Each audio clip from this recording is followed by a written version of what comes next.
Are Labour on course to win the next general election? So you will have all seen there have been multiple polls this week since the government's controversial mini-budget, and the verdict is pretty unanimous. So we've had a GBNews poll here, which had Labour 30 points ahead, and then there was a YouGov Times poll, which put them 33 points ahead, which is apparently the largest majority since the 1990s. Josh, do you think...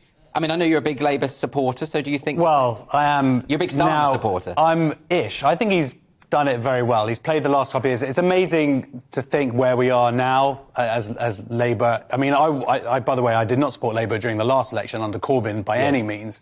But to see what Starmer has done, how he has turned the party around and seemingly so close to getting a Labour government in power is amazing. With that 80-seat majority to break down, that's Honestly, it's like if the election happened today, the Labour would have a majority of 328 seats and Tories would only get like 60-something seats. It's some pretty incredible turnaround. To what extent, though, is this, because we are now, obviously, we're at the Labour Party conference this week, so we're hearing a lot from them. Maybe it'll be different next week with the Tory party, but is it just general disillusionment, or is it those people who lent their votes to Labour last time? What do you think, Steve? Yeah, I mean, I think you could say no to the question. It's not that Labour's about to win an election, it's about the Conservatives are about to lose it. Yeah. So where I'm from, the Ashfield area, Red Wall territory, I can tell you no one was sat there casting their vote thinking, tell you what, I hope they get rid of that top rate tax for people earning 150,000. No, if you were lending a vote because you thought you knew what that particular version, that iteration of the Conservatives were going to do, that Sugar Babes lineup, but it's changed so much that now they will be losing the votes that were lent to them originally. Exactly, it's no longer Boris Johnson, it's no longer about Brexit,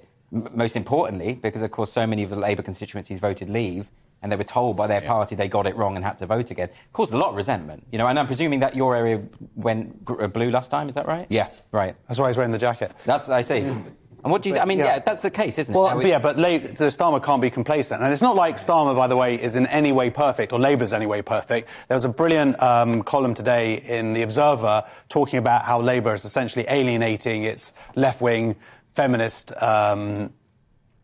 supporters. Well, hugely. I mean, we've got some guests on from the Labour Women's Declaration later on who will say exactly that. Who weren't allowed into the conference to have a stand. And it's just they haven't got to grips yet with the situation over trans rights and women's rights and the conflict there. And they really need to get on top of that, because it's not just left-wing women they're alienating, they're left-wing people, anybody who cares about biology, science, children's rights, women's rights.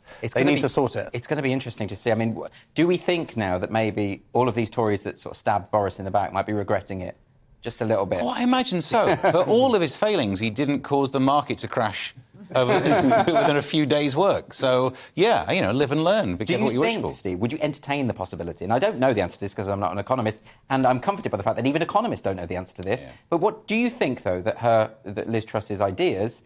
maybe this time next year we will see results. Maybe it could work. Is it possible? The problem isn't whether the ideas will work or not. The problem is that they were presented without any showing your figures, without showing your working. And that's what spooked the markets more. So even if you think it's a good idea, if you're sitting there thinking, I like that idea, the fact that a Prime Minister and a Chancellor could put it forward without even running the numbers or showing us some numbers... So a failure of communication more than anything. But as such, a failure of communication makes it seem like, I forgot to reply to that email. Yeah. The pound took a slap because you didn't show your workings. Yeah. Well, just goes to show the markets are very easily spooked, by the way.